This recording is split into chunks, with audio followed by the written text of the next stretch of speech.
Hello mga Lods, for today, magluluto tayo ng adobong chicken feet. Meron tayo dito 1 kilong chicken feet na napakuluan ha. 3 pirasong atay, chopped potato, chili, garlic, onion, a hot pan, lagay tayo ng mantika,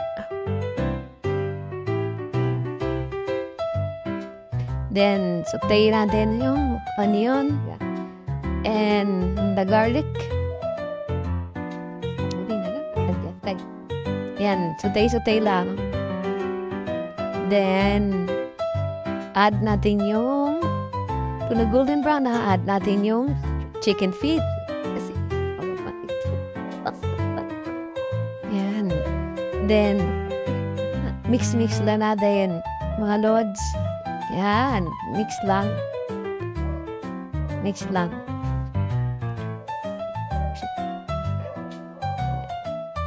Kunting palipad-lipad ng konti.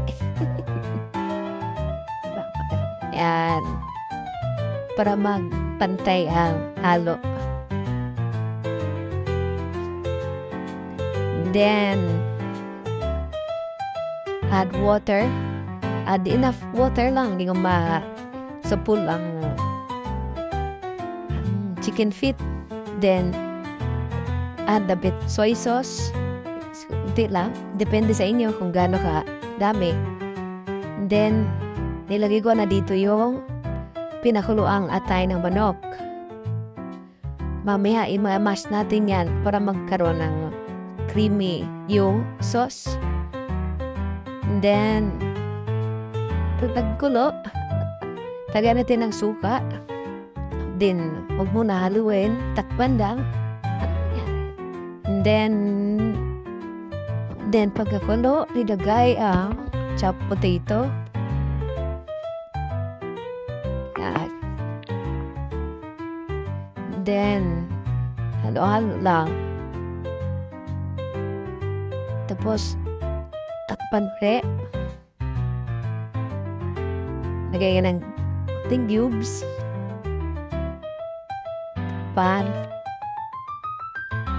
Pagkakulo, lagay yung chiwi and then dulugin ng atay ng manok para pandagdag creamy sa sauce. Yan, durug-durugin lang.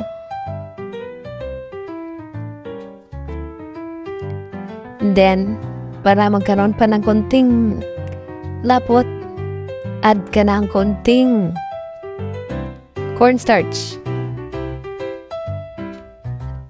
Mix lang. Check. Tingnan niyo yung kung gaano kalapot. Then, add niyo yung timpla. Depende na sa timpla nyo. Lagay tayo dyan ng oyster sauce, paminta, konting malik sarap. Then, yan. Ano-ano lang. Then, pakuluin. Mas magkulo, di ko okay na. Serve. Enjoy!